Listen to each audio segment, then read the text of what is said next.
Imagine being stuck in a dead-end job, watching starships burn across the sky while you're left on the ground, covered in grease. Now, what if one day a dying alien princess literally falls into your lap? What would you do? This isn't a hypothetical. It's the choice that changed Marcus Webb's life forever, and maybe even the entire galaxy. If you like stories about underdogs who get a chance to be heroes, stick around for this one. Across 17 star systems, the Varaxian Empire was a monument to ancient power, and in its heart, Princess Lyra was its most polished tool. At just 22 Earth years old, she was a veteran of 3 diplomatic missions, but inside her chambers of living, glowing crystal, she felt more like a prisoner. Her calculating father, Emperor Thaxion, saw his 7 daughters as assets, not family. Lyra, with her striking violet eyes and silver hair, played her part perfectly, but secretly, she was fascinated by the one species her people dismissed: humans. They breed like sand fleas. Her older sister, Duchess Morwen, once sneered during a war council. A lesson in their place is long overdue. Lyra kept her face a perfect neutral mask, but she disagreed. She'd studied the chaotic, unpredictable history of humans and found their explosive creativity beautiful. They were a surprise in a galaxy that had grown old and predictable. 8 light-years away on the colony of Haven 3, that beautiful chaos was currently spraying Marcus Webb in the face in the form of hydraulic fluid. "Webb, quit gawking and get that loader fixed!" His supervisor's voice crackled in his ear. "Priority shipment in 30 minutes!" For the 3rd time this month, the stabilizer had blown. At 24, Marcus felt like he'd spent a lifetime on these docks, trapped by poverty while the universe passed him by. Priority shipments meant trouble, unmarked military tech, or something shadier. It paid well, but you learned not to ask questions out here on the edge of the Empire's reach. But the shipment that sliced through the amber sky that evening wasn't like anything anyone had ever seen. It wasn't some rusty freighter. It was a courier ship so sleek and advanced it seemed to ripple in and out of existence, its camouflage bending the sunset around its hull. This wasn't just shady, this screamed serious trouble. "Nobody touches a thing!" Supervisor Chen yelled, his usual swagger gone. "Direct transfer! No scans, no questions!" The cargo was a single small container, barely bigger than a coffin, sealed with quantum locks that would take a military AI a week to crack. As Marcus helped guide the mysterious container onto a transport, he noticed the other dock workers were keeping their distance, and even the port's security drones were nowhere to be seen. Just as the transport was about to lift, he felt it. A low, familiar vibration in the floor plates. It was the specific hum a gravity drive makes just before it tears itself apart. He'd seen it happen once before. 12 people had died. He didn't think. He just moved. He lunged for the emergency shutdown, his hand slamming the kill switch just as the drive began to scream. The transport bucked violently, and the quantum-locked container snapped free from its moorings, tumbling toward the edge of the platform and a 50-meter drop. The next thing he knew, he was airborne, diving for the container's emergency handles. His muscles, augmented for dock work, screamed in protest as he fought against the crushing pull of gravity. He managed to hook his boot on a support beam and, with a surge of adrenaline, swung the container back onto the platform. It crashed down with enough force to crack the decking, and a white-hot pain shot through his shoulder, but he held on. And that's when he saw it. The impact had broken the quantum locks. A thin vapor was hissing from the seals. "Everyone get back!" Chen screamed, but Marcus was already moving toward it. His gut told him whatever was inside needed help. The lid slid open with a gasp, revealing a high-tech medical pod, sparking and flashing with urgent red warnings. Lying inside was a woman. He'd never seen a Varaxian up close, only in Imperial propaganda. She was tall, impossibly graceful, with skin like pearl and deep purple blood seeping from what looked like blaster burns. And then her eyes opened. They were the deepest violet he had ever seen, and they locked onto his, making the whole world shrink to just the two of them. She was dying. She tried to speak, but only a weak cough came out. Acting on pure instinct, Marcus reached in, his hands going to the worst of her wounds. Her blood felt cool against his skin. "Don't you dare touch her," Chen warned, his voice shaking with fear. "You have no idea what you're getting into." "She's dying!" Marcus shot back, pressing his hand against a burn on her side. To his surprise, she laid her own hand over his. A strange electric warmth spread up his arm. The medical screen was in a language he couldn't read, but he'd worked the docs long enough to recognize the symbols for critical system failure. The stasis field keeping her alive was about to collapse. The nearest hospital was 40 minutes away, and he knew, with absolute certainty, that taking her through official channels would be a death sentence. "The Karashi," she whispered, her voice like a faint melody. "They found the route." The name meant nothing to him, but the terror in her eyes was universal. Then he heard it, the sound of incoming ships, and they didn't sound friendly. Her attackers were coming to finish the job. "We have to move her," Marcus said, his mind racing. The service tunnels. Beneath the port was a maze of old mining shafts he'd used to hide from patrols before. They could disappear. "You're insane," Chen said, backing away with his hands up. "I was never here. I didn't see anything." The other workers had already vanished. Marcus was alone with a dying princess from another world. He didn't know she was a princess yet. All he knew was that in her eyes, he didn't see the disgust most aliens had for humans. He saw recognition. As he quickly patched together a portable power source for the failing stasis pod, she watched him, her breathing growing fainter. He gently lifted her into his arms. She weighed almost nothing. As he carried her toward the tunnel hatch, the roar of engines nearly on top of them, she looked up at him and asked, "Why?" Marcus didn't have an answer. He just knew he couldn't let her die. All his life, Marcus had watched starships blast off to grand adventures he could only dream of. So when an alien princess, bleeding purple blood, literally fell at his feet after an explosion, he saw his one chance to be more than just a dock worker. He dove into the service tunnels, the princess's ragged breaths echoing in the cramped, dripping darkness. With things skittering just out of sight, he navigated the maze-like passages from pure memory. He couldn't stop her blood from leaving a trail, but he knew these tunnels would scramble any pursuit. 3 floors down, inside a hidden maintenance room he'd found ages ago, he finally set her down.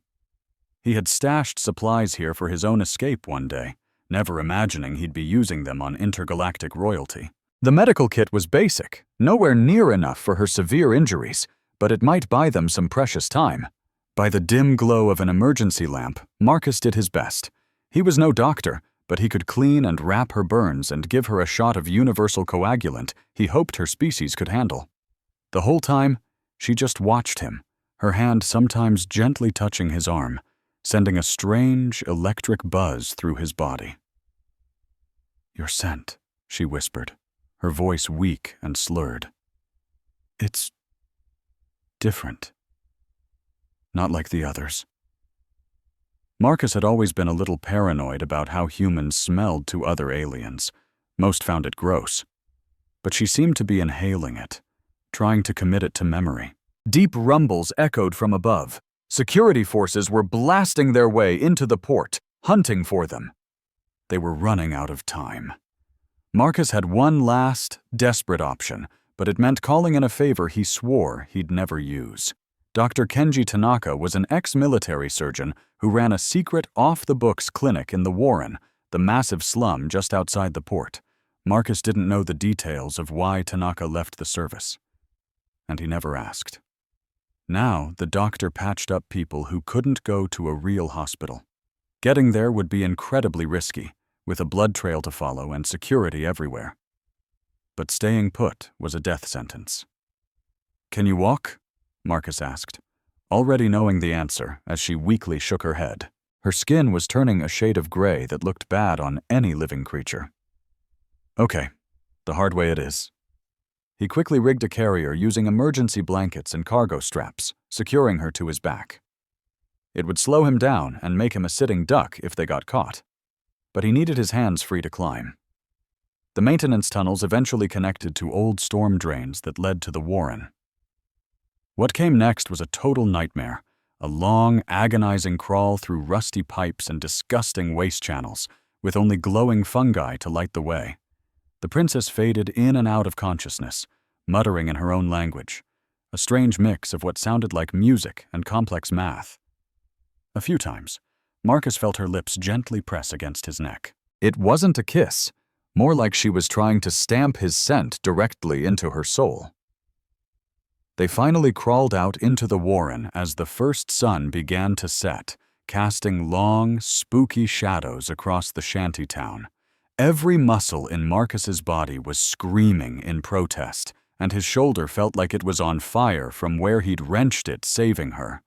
But they were almost there.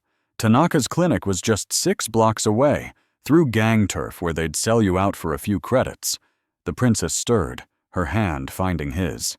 "If I don't make it, you can't get caught." Marcus cut her off, his voice harsher than he intended.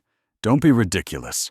I didn't just haul you through 2 miles of sewer pipes for you to give up now." A small sound escaped her lips. It might have been a laugh, but it sounded more like a pained sob. "You have no idea what you've done, do you? They will hunt you for this." "Let 'em try," Marcus grunted, shifting her weight on his back and sticking to the shadows. "I've been a nobody my whole life. Maybe it's about time for a change." The clinic was a simple, unmarked door with a faded medical symbol. Marcus kicked it 3 times, the emergency signal. Tanaka himself opened it, his tired, weathered face not showing a shred of surprise at the sight.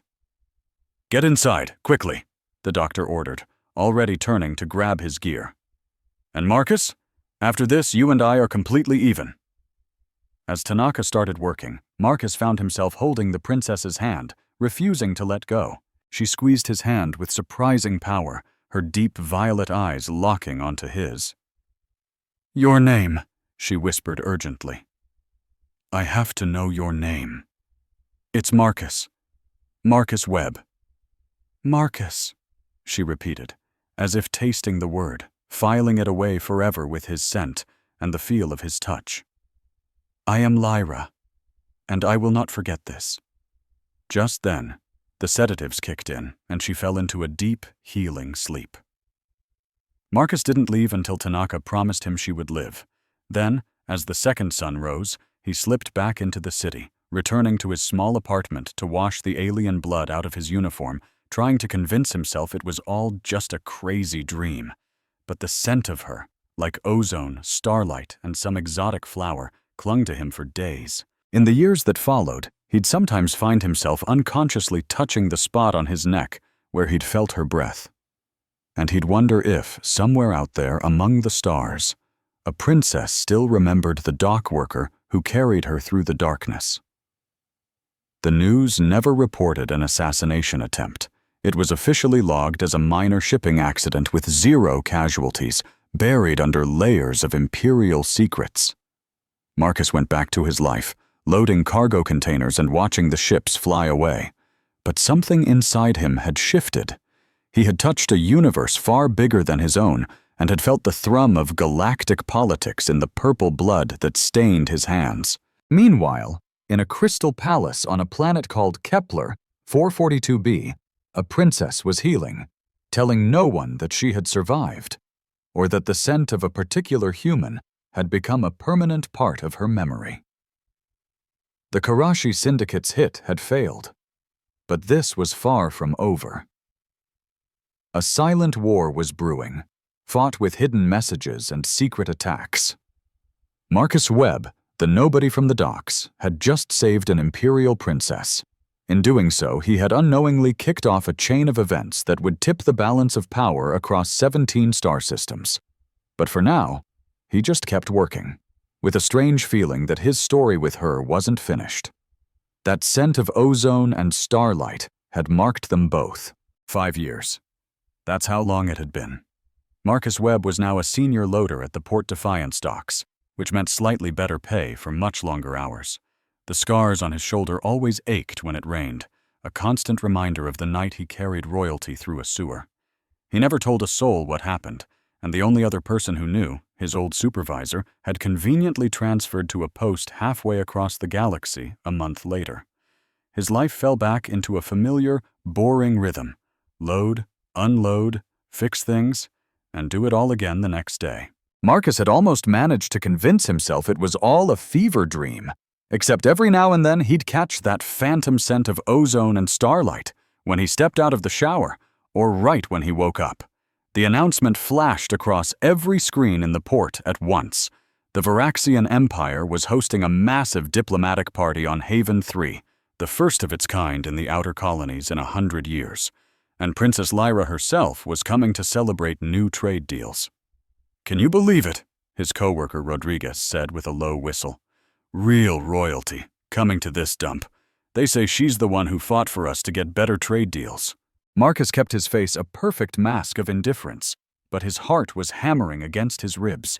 He had secretly followed her career over the years.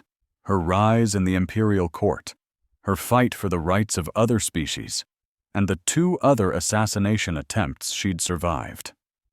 "They're hiring extra staff for the party," Rodriguez went on. "Triple pay. You should go for it, man.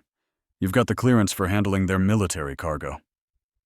Marcus wanted nothing more than to stay 1,000 miles away from that gala. What were the odds she'd even remember him? But getting involved could only mean trouble. Fate, however, had a twisted sense of humor. His supervisor called him in the very next day. "Webb, you're on the tech crew for the gala. It's not a request." She slid a data pad to him. "They specifically asked for you. You know their environmental systems." Turns out the princess's species needed very specific air to breathe. He was to report to the ridiculously fancy Celestial Harbor Hotel at 0600. Standing there now, adjusting an atmospheric control panel, Marcus felt completely out of place. He was trying to stay invisible when he heard a voice that made his blood run cold. "Leave us!" Princess Lyra dismissed her entire guard. She walked right up to him, her violet eyes just as he remembered. "I was hoping you'd be here, Marcus Webb," she said, a small smile playing on her lips. "I told you I wouldn't forget." In that moment, he realized his life as a nobody was officially over, and the real adventure was just beginning. 5 years ago, a nobody saved a princess and vanished into the shadows. Tonight, he was just the guy hired to make sure the air conditioning didn't kill her. Can one small act of courage change the fate of an empire? Stick with me and find out. Marcus waded through what could only be described as organized chaos. Security teams from 3 different worlds scanned every guest. Decorators hung shimmering banners that chimed with alien melodies, and caterers bickered over the perfect chill for a bottle of Alaran wine. His job was simple: keep the air breathable. He was in charge of the atmospheric processors, creating tiny custom climates for each alien delegation. The grand ballroom was set to Varaxian standard, cool, crisp, and rich with oxygen that made the air feel like the first morning of winter. For 2 days, he'd been running diagnostics and tweaking the gas mixtures, all while trying to crush the nervous energy that sparked in his gut every time someone said her name. When the gala finally began, Marcus sealed himself away in the environmental control room. It was a tight, windowless box tucked behind the ballroom, filled with glowing monitors.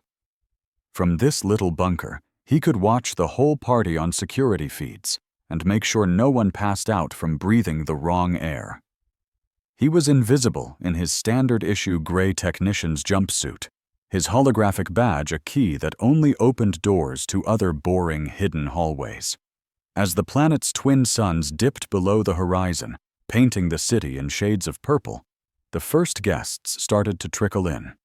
They were minor lords and ladies, dressed in clothes made from living fabrics that swirled with color to match their emotions. Next came the wealthy merchants, the stern military officers, and the human representatives, who, despite wearing their absolute best, looked painfully plain in comparison. Marcus couldn't stop himself from flicking through the camera feeds, his heart pounding a nervous rhythm. And then, she arrived. Her entrance wasn't loud, but it felt like a force of nature, a hurricane moving over still water, changing everything it touched. Princess Leirai had grown in the 5 years since he'd last seen her. Her silver hair was now laced with threads of pure light that seemed to dance on their own. Her dress was a marvel, appearing as if it were spun from liquid starlight, but it was her sheer presence that seized the room, a kind of gravity that made everyone else feel small and distant. Marcus had to force his eyes back to the monitors, to the reassuringly dull numbers and graphs. The air was perfect. Every species-specific zone was holding steady. He didn't need to watch her move through the ballroom, gracefully nodding at aliens who would have cheered her death 5 years ago. He didn't need to see any of it. But then, a soft alarm pinged. A sensor near a service entrance was reporting a tiny error, nothing dangerous, just a slight imbalance in the trace gases. It was the kind of thing that could easily wait until morning. But Marcus knew he was going to check it. He just couldn't stop himself. 5 years of wondering if she was even alive had hardwired a protective instinct in him that he couldn't ignore. He slipped out of the control room and into the quiet service corridor that snaked behind the main hall. The strange, beautiful alien music was muffled here, a distant echo through the walls. The faulty sensor was right by an access panel, an easy fix.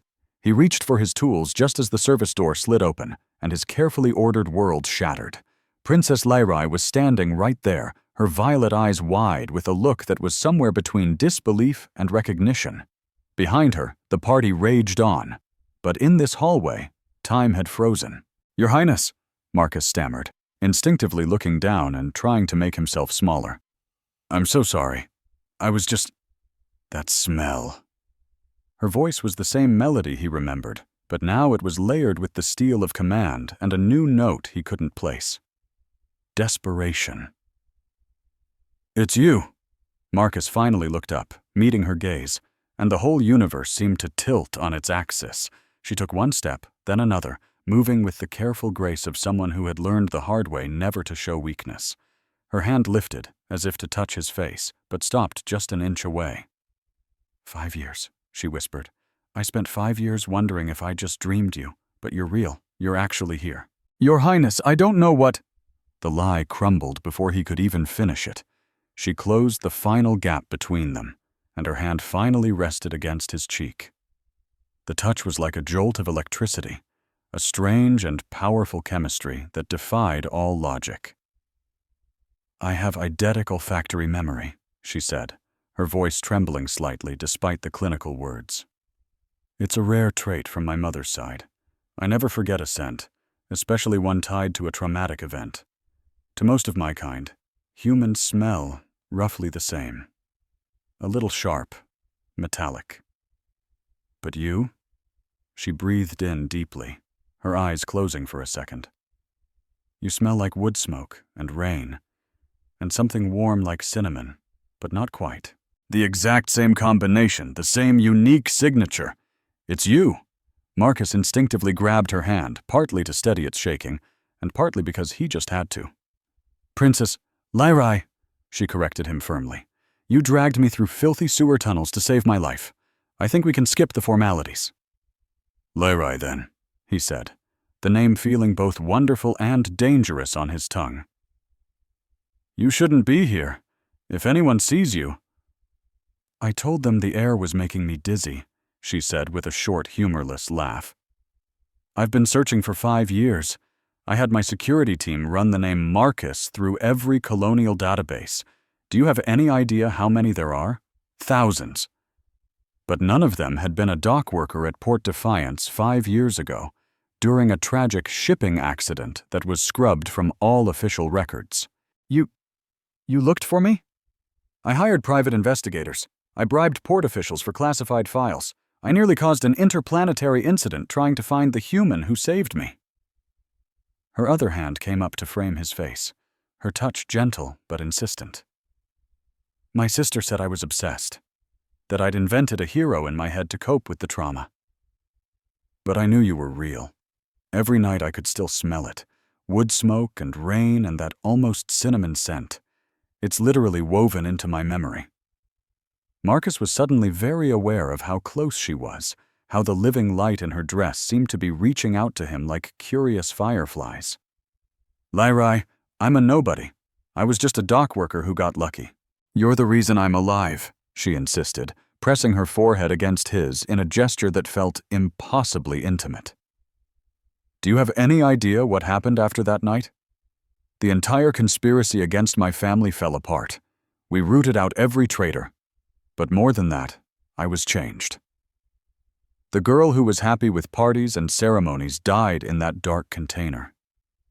I spent the last 5 years fighting for real reform, all because I knew what it felt like to be completely helpless and to owe my life to someone my own empire would dismiss as insignificant." "I'm just glad you're alive," Marcus said, and he meant it with every fiber of his being. "But this is so dangerous. The people who wanted you dead are in that ballroom right now, smiling at you." She pulled back just enough to look him in the eyes. "Then come with me." "What?" "Tonight. Be my guest at the reception. I can protect you. I can give you a title, a position on my staff. You saved my life, Marcus. Let me save you from this."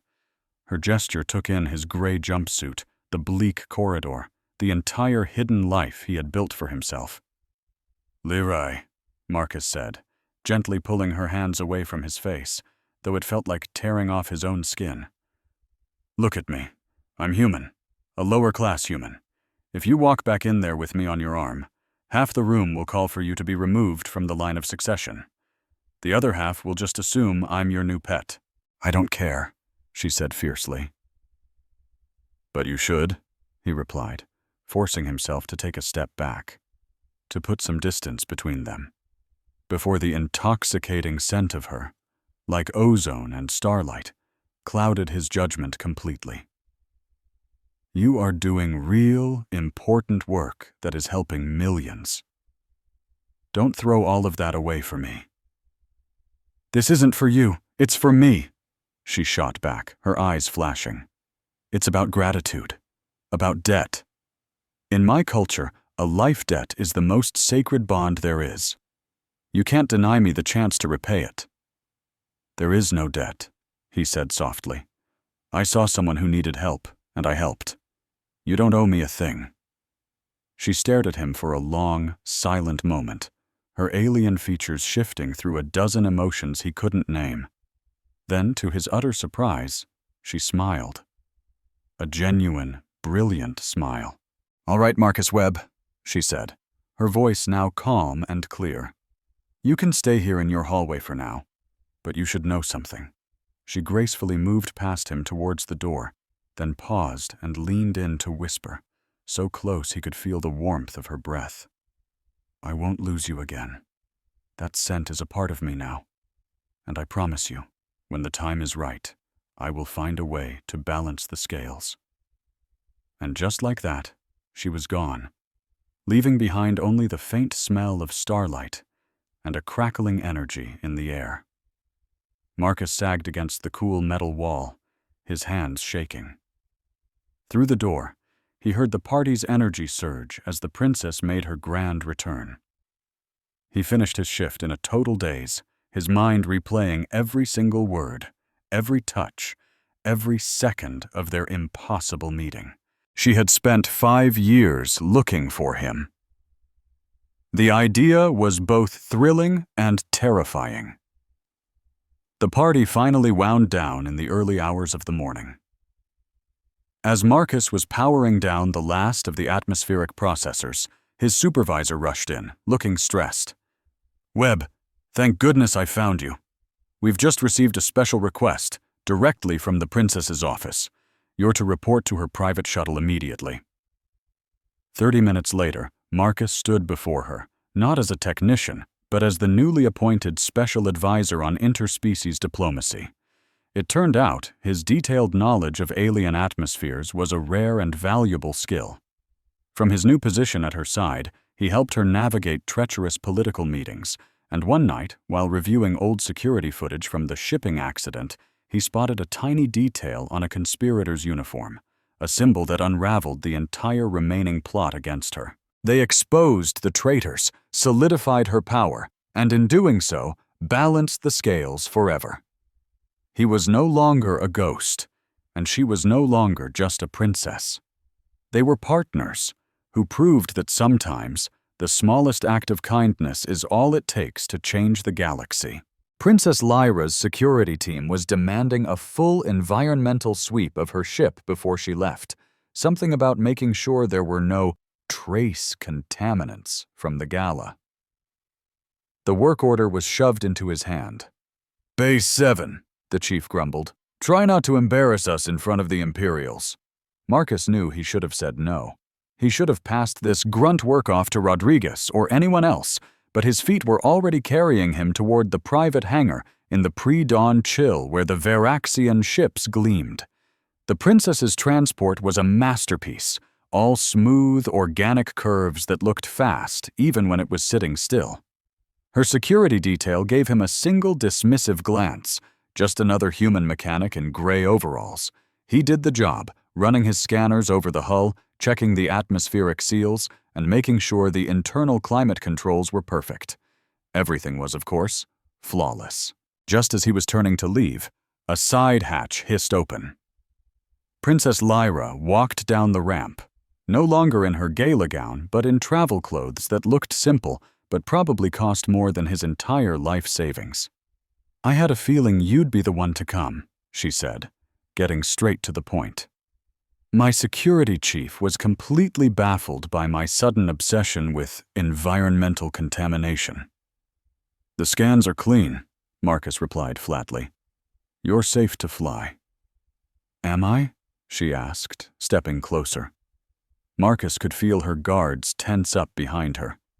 "There's something I didn't tell you back in that hallway, about what happened 5 years ago." He waited, painfully aware of the high-powered weapons now aimed directly at his chest. "The Karashi didn't just try to assassinate me," she whispered. "They infected me with a biological weapon. It was a gene-locked virus, specifically engineered to wipe out the royal bloodline. That's why I was in stasis for so long, why my wounds refused to heal." She held up her hand, revealing faint, silvery scars that traced across her palm like delicate lace. "Dr. Tanaka saved my life, yes. But so did you. And you did it in a way neither of us could have possibly understood back then." "I don't get it," Marcus said. "The virus was designed for Veraxian biology. It should have finished me off within hours after stasis failed. But when you pressed your hands against my wounds, something in your blood, it introduced antibodies the virus had no defense against. Human antibodies. Dr. Tanaka managed to isolate the key factor months later. He synthesized it. It's already saved dozens of my people from similar attacks." Marcus just stared at her, his mind reeling. "Are you saying my blood, it changed yours? Permanently?" "I carry human markers in my genetic code now," she confirmed, a small smile playing on her lips. "They're tiny, almost impossible to find. But they're there. You could say we're bonded on a molecular level, Marcus Webb. Maybe that's why your scent was so strong to me. My body already knew you were a part of it." The sheer weight of it all made his head spin. "Lyra, I know you don't expect me to just leave with you today. You're too damn noble for your own good. But this conversation is far from over." She pressed a small, smooth crystal into his palm. It pulsed with a soft inner light. "It's a communications cipher. It's untraceable and quantum encrypted. When you decide you're ready to be more than just a ghost in the system, use it." She started to walk away, then paused. "Oh, and Marcus? You should probably think about updating your resume. The atmospheric systems you installed performed so beautifully that I've officially recommended Haven 3 for an expanded trade status. The port's going to need skilled supervisors for all the new facilities. Someone who understands both human and Varaxian tech would be perfect for the job. He stared. You didn't. I absolutely did. Think of it as a very small down payment on a very large debt. She walked up the ramp, turning at the top to give him one last look. Until next time, Marcus Webb. The ship lifted off without a sound, leaving Marcus standing alone in the massive hangar with a glowing crystal burning a hole in his hand. He stared down at the impossible gift from the impossible woman, wondering if taking it was the bravest thing he could do, or the most foolish. In the end, he slipped it into his pocket and headed back to his quarters as the sun came up over Haven 3. The colony looked exactly the same as it had the day before, cramped, industrial, and suffocating. But somewhere in the night, a fundamental piece of his universe had shifted. Princess Lyra hadn't just remembered him. She had searched for him, planned for him, and flat out refused to let their story end in a dirty service corridor. She was playing a huge, complex game with stakes he was just now beginning to grasp. But Marcus Webb, dock worker and certified nobody, had saved an imperial princess once. Maybe it was time he started thinking about what else he was capable of. The crystal pulsed against his skin, warm like a second heartbeat. It felt as patient as starlight. For 3 solid weeks, the crystal sat in his pocket, a warm weight against his chest, before he finally worked up the nerve to use it. 3 weeks of pulling double shifts at the port, watching more and more Varaxian trade ships arrive, each one a painful reminder of the princess who had turned his life upside down. Finally, alone in his tiny apartment at 3 in the morning, he pressed his thumb to the crystal. The hologram that flickered to life wasn't Lyra. It was a stern-faced Varaxian man in a military uniform, his eyes sizing Marcus up.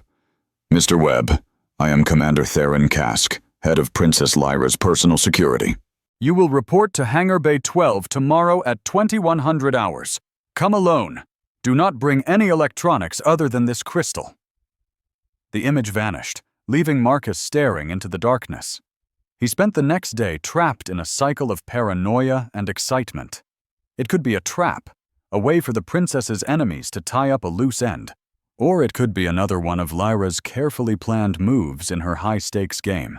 By the time 2100 rolled around, he had convinced himself it was both, at least a dozen times. Hangar Bay 12 was in the old, decommissioned part of the port, a place they supposedly only used for sensitive cargo. It was empty except for a small, unmarked diplomatic shuttle. Commander Kask was waiting at the boarding ramp, arms crossed in a way Marcus now knew meant he was on high alert. You came, the commander said, his voice laced with what sounded like mild surprise. The princess was certain you would. I bet that you had more common sense. What's this all about? Marcus asked. Board the shuttle, Mr. Webb. Her Highness requires your particular expertise on a delicate matter. The flight was short, maybe 20 minutes, but the shuttle's windows were blacked out, so Marcus had no idea where they were going. When they landed, he stepped out into what looked like a private estate, with perfect gardens under climate-controlled domes and architecture that somehow blended human and Varaxian styles into something beautiful. Lyra was waiting for him in what she called her informal study, a room that held more priceless artifacts than most museums. She was dressed in simple training clothes, her silver hair tied back. A universe away from the goddess he'd seen at the gala, just the sight of her was like a punch to the gut, not because of her beauty, which was stunning, but because of the way she looked at him, like he was a fascinating puzzle she was determined to figure out. Marcus, she said, rising from behind a massive, ancient desk. Thank you for coming. Did I really have a choice? You always have a choice. Although I'll admit, Commander Kask can be very persuasive. She gestured to a chair. Please sit. We have a lot to talk about. Marcus stayed on his feet. Your Highness? Lyra, I insist. And before you start protesting about rules and protocol, you should know this entire residence is protected by privacy shields that would make your top intelligence agencies cry with jealousy. In here, I'm not a princess, and you are not a dock worker. We are just two people whose lives have become tangled together in a very strange way. Is that what we are? Marcus asked, finally taking a seat, but keeping his back ramrod straight.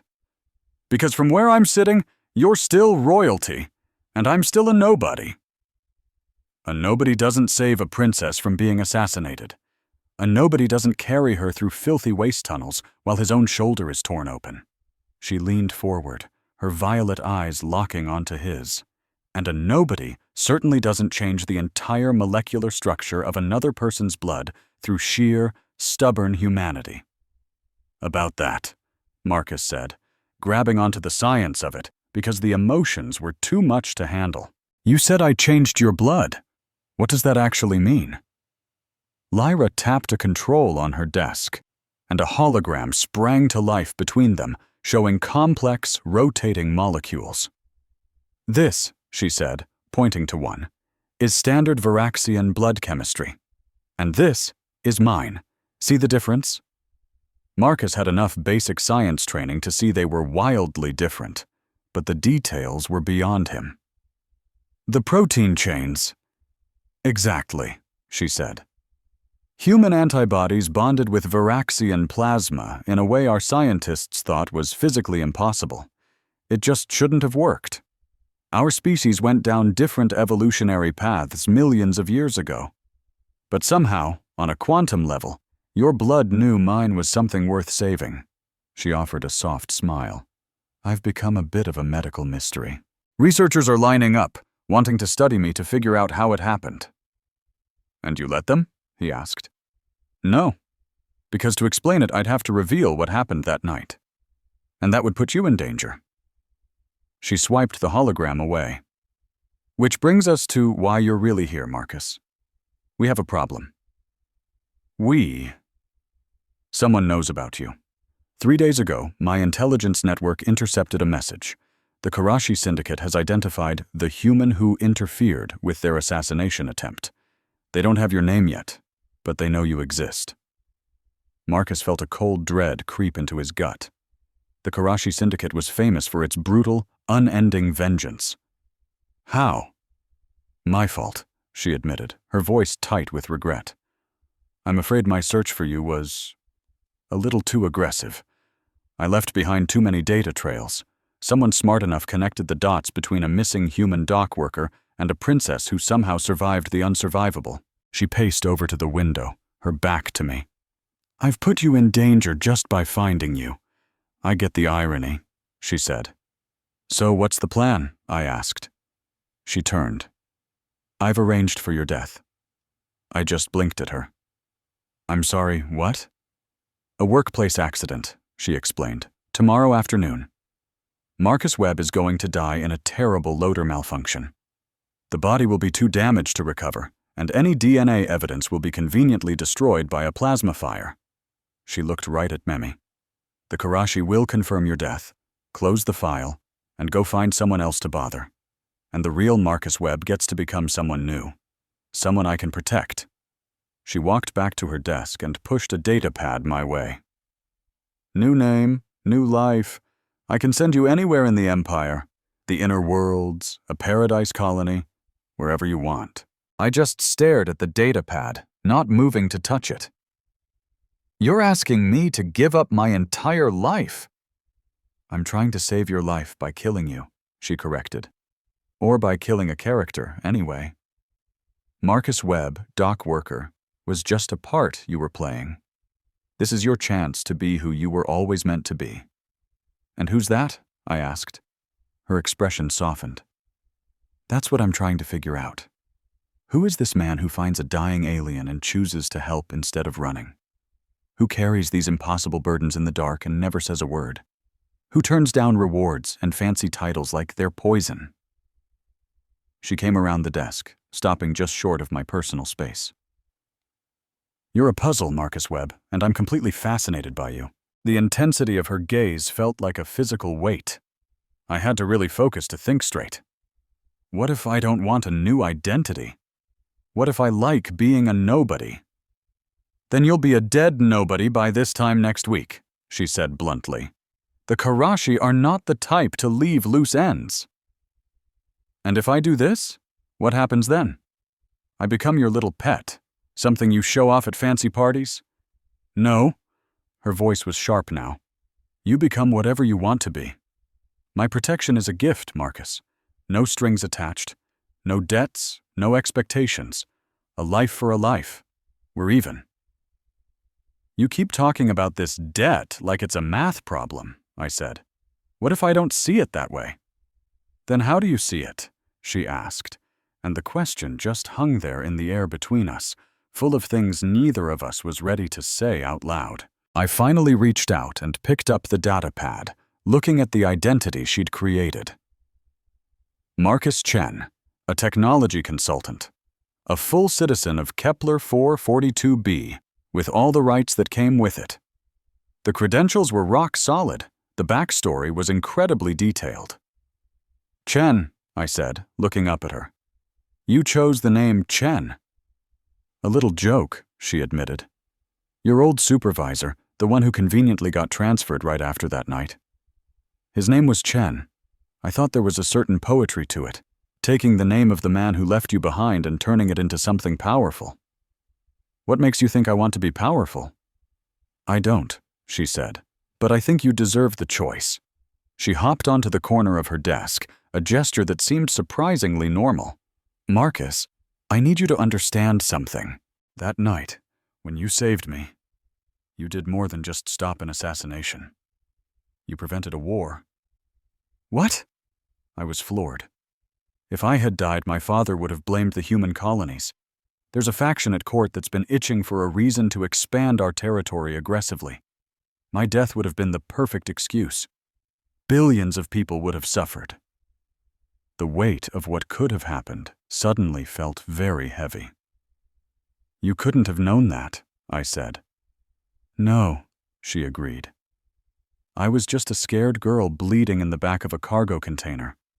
But you saw me, and you thought I was worth saving anyway. That's the part I can't get out of my head. The question that keeps me up at night. Why did you do it? I looked into her eyes, trying to find the words for something I barely understood myself. In that container, when you were dying, I started, feeling awkward. You looked at me, like I was a real person, not just some human in the background of your world. You looked at me like I was real. I shrugged, embarrassed. Nobody's ever looked at me like that before. And now you're looking at me like I'm some kind of problem you need to fix. She let out a laugh, a sound that was both beautiful and sad. Maybe you are.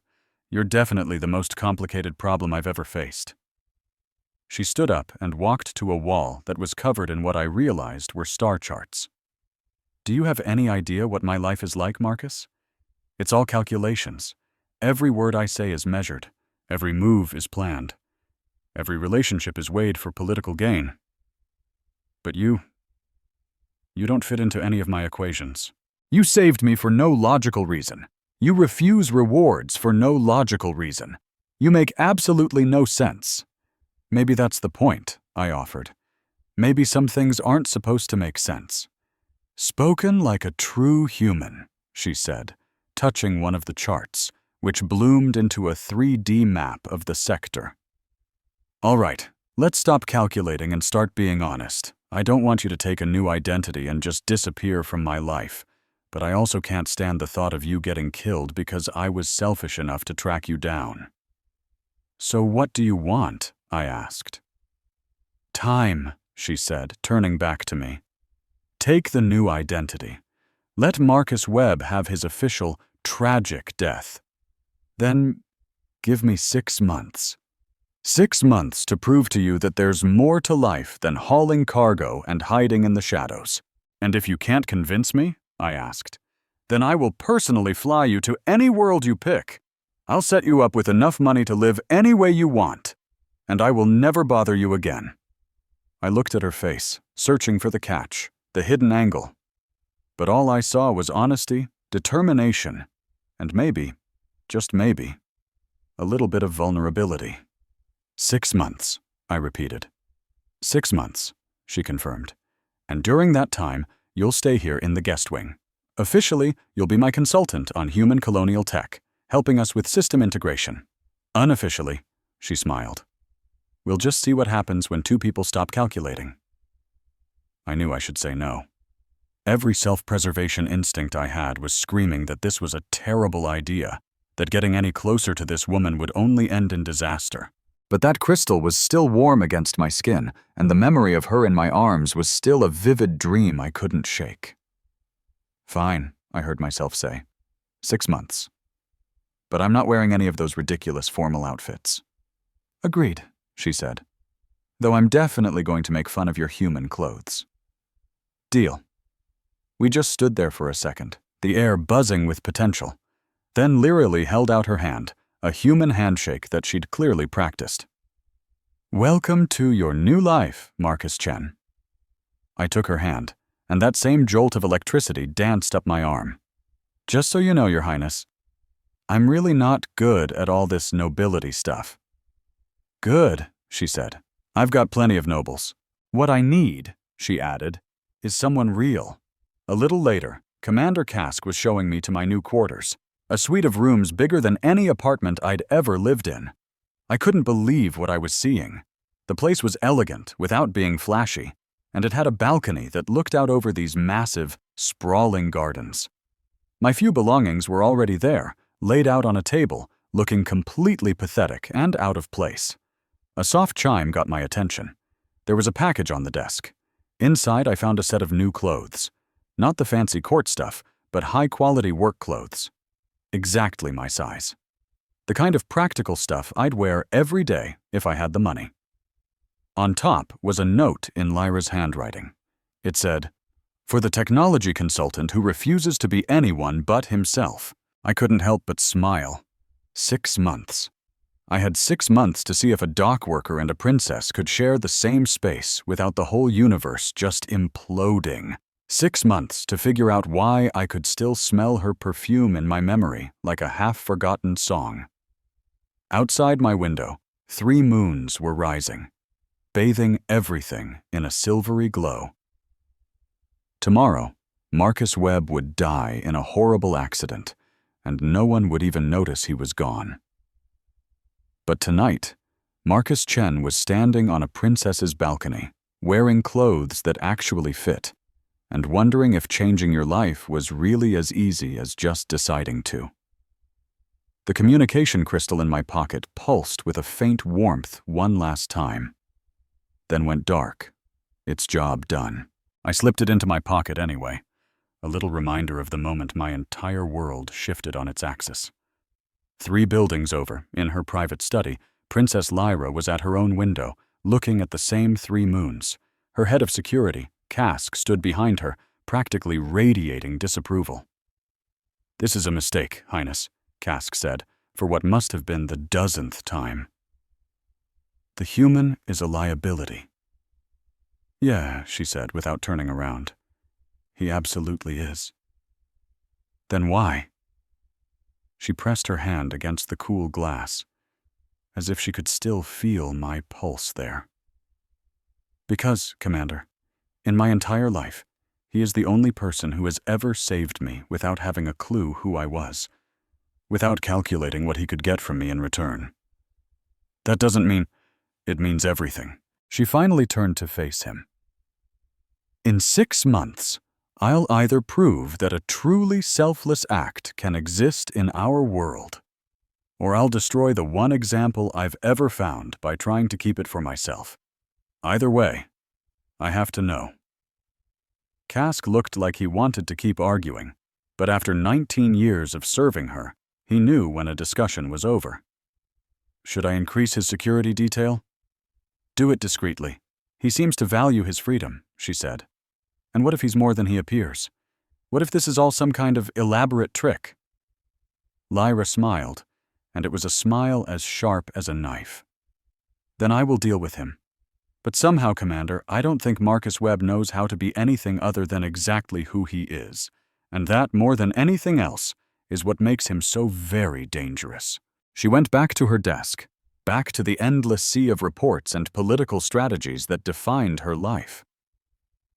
But her mind was still on the human in the guest wing, the anomaly who had saved her life, changed her destiny, and looked at her like she was just a woman, not a princess, not a prize. 6 months. She'd given herself 6 months to solve the puzzle of Marcus Webb. She had a feeling it wasn't going to be nearly enough time. The escape plan started to come together over breakfast about 3 weeks later, though at the time, neither of them would have called it that. Marcus had found a strange rhythm at the estate. He'd spend his mornings actually doing his job, consulting on tech. His afternoons were spent training with Cask's security team, the commander's not-so-subtle way of keeping tabs on him. Imagine saving a princess only to find out it put a 50,000 credit target on your back. That was my life now. And over a plate of weirdly egg-like space food, Lyra dropped the bomb. We were having breakfast on her private terrace, a habit we'd picked up to avoid the stuffy dining halls. "I got some interesting news this morning," she said, sliding a data pad across the table. "The Karashi Syndicate? They don't buy that you're dead." I stopped chewing. "How interesting are we talking?" "They've put out a bounty," she said, sipping a glowing blue tea that smelled like a thunderstorm. 50,000 credits for any info on the human who helped me escape. They're trying to be quiet about it, leaning on dock workers and bribing port officials, but they're not giving up. And you're telling me this because Commander Cask wants to put you on lockdown inside the estate for the rest of your life, she said flatly. I figured you should have a voice in your own imprisonment. I put my fork down. 3 weeks of 5-star living hadn't dulled my instincts from the docks. You've got another plan, I said. I always have another plan. A small smile touched her lips, but her eyes were dead serious. There's evidence. Data streams, financial records, comm logs. Enough to bring down the Karashi's entire operation. Not just for trying to kill me, but for how deep they've sunk their claws into the imperial court. Let me guess, I said. This evidence is somewhere ridiculously dangerous. The Nexus archive on Bellatrix Station, she confirmed. A black market data hub in disputed territory. She swiped her hand, and a holographic star chart bloomed over the table. It's a 2-day trip if we stay off the main routes. But there's a catch. There's always a catch. The data is biometrically locked. It needs 2 keys to open, Varaxian royal DNA and the specific human genetic markers from the person who messed up their plan. She looked right at me. In other words, it needs both of us. I stared at the glowing map, my brain already charting courses and calculating odds. This feels like a trap. When you're being hunted, everything feels like a trap, she countered. The real question is, do we spring it on our terms, or wait for them to spring it on theirs? Cask will never sign off on this. Cask won't know, she said, leaning forward, her violet eyes gleaming. Not until we're long gone. Unless, she added, you'd rather be a well-fed prisoner for the next 6 months. I knew I should say no. The estate was safe, comfortable, the perfect place to lay low. But 3 weeks of safety had been a stark reminder of why I'd never wanted it. Safety was just another kind of cage. When do we leave? A real smile finally broke across her face. Tonight, I've already got a ship. It's nothing special, just a modified courier with a fake registration. We'll slip out during the security shift change. You know, when the camera feeds do that convenient 30-second loop. I shook my head. You've been planning this since the day I got here. I know you, Marcus, she said softly. You're not built for cages, no matter how gilded they are. She stood and walked to the railing, looking out at the sky. Neither am I. Being a princess is its own kind of prison. That night, I was down in the estate's hangar, wearing plain travel clothes that would blend in on any spaceport. Lyra was there too, but she was a different person. A holographic shimmer turned her silver hair a mousy brown, and a personal holomask blurred her famous features just enough to make her a stranger. The ship was exactly as she'd described. Not fancy. It was a patched-up hybrid that looked like it had been flying for decades. But my dock worker eyes saw the little things. The reinforced shield emitters, the military-grade thrusters tucked under old hull plates, and a cargo hold that could be sealed off from the rest of the ship. "Nice ride," I said, slapping its hull. "A smuggler's special. The last owner had some interesting hobbies." Lyra was already keying in the access codes. "I had it swept for trackers. They found 17. "Only 17? Amateurs." We climbed aboard. I slid into the pilot's seat out of pure habit before realizing I was just a passenger. But Lyra just waved a hand. "Go ahead. You know human tech better than I do. Besides, I want to see if a dock worker can actually fly." The launch was buttery smooth. My hands found the controls like old friends, calling on skills from a younger me who dreamed of being more than a guy who loads cargo. We cleared the estate's atmosphere without a single red flag. The traffic control AI bought our fake flight plan for a boring supply run without a second thought. I didn't let myself breathe easy until we made that first shimmering jump to hyperspace. "So," I said, "this evidence, how did you even find out about it?" "The assassin you helped me get away from," Lyra said, settling into the co-pilot's chair and letting her holomask dissolve. "She wasn't just a Karashi agent. She was my cousin." The air in the cockpit suddenly felt very thin. "Before she died, she sent a transmission. My intel guys just broke the encryption." "She wanted you to find this?" "I think," Lyra said slowly, "she wanted someone to find it. The Karashi have a zero-tolerance policy for failure. She knew they'd come for her, whether I lived or died. This was her revenge." Lyra pulled the decoded message up on the screen. "Look at the timestamp. She sent this before the attack, not after." I leaned in, studying the data. So she expected to fail. Or she wanted to fail. "My cousin was a lot of things, but she was never stupid," Lyra said, her voice turning cold. "I think she found out something about the Karashi that made her switch sides, something she thought was worth dying for to get the word out." We flew in a comfortable quiet for a while after that.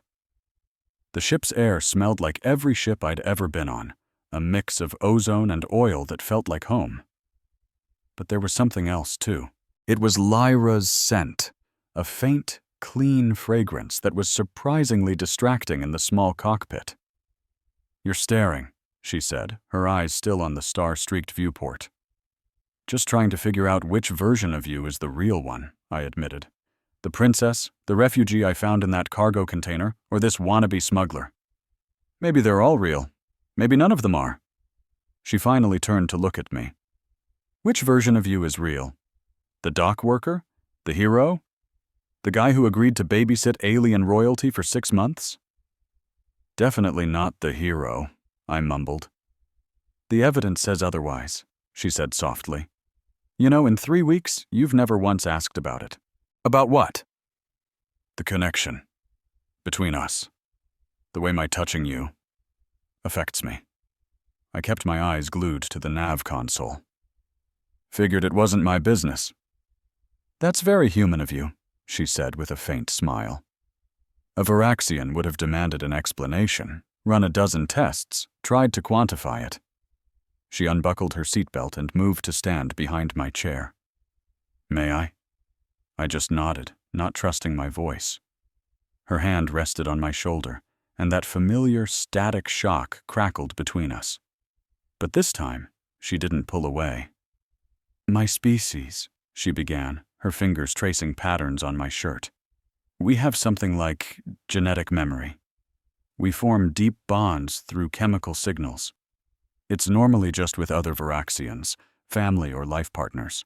But when my blood mixed with yours, it built a bridge between our biologies. When I touch you, it's like every cell in my body remembers you saving it.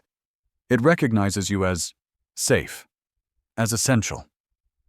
Her hand moved up to the back of my neck, her touch sending a shiver down my spine.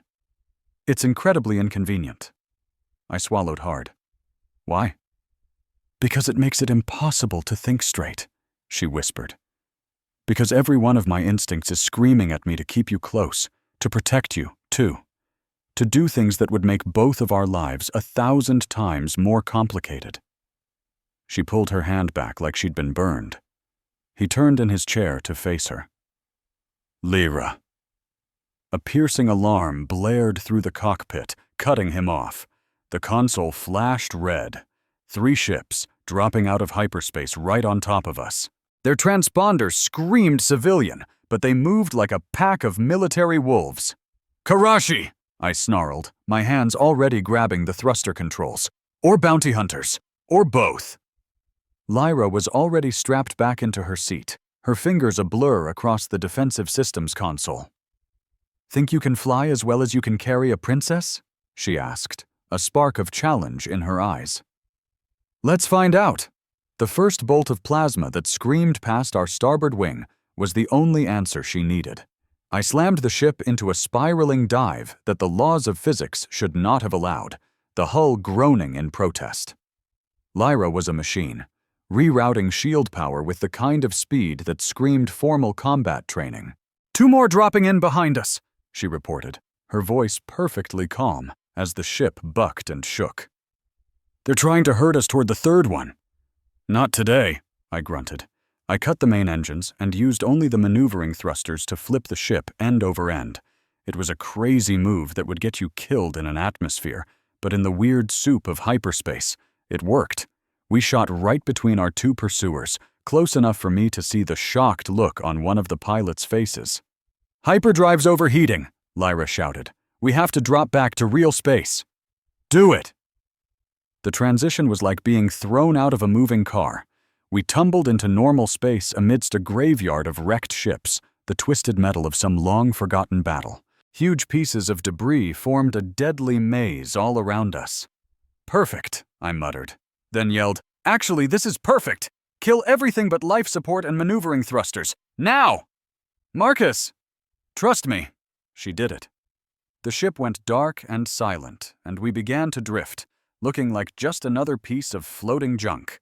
I held my breath as our pursuers dropped out of hyperspace nearby, their sensors sweeping the debris field. The minutes felt like hours. One of the hunter ships drifted closer, so close I could see the kill count painted on its hull.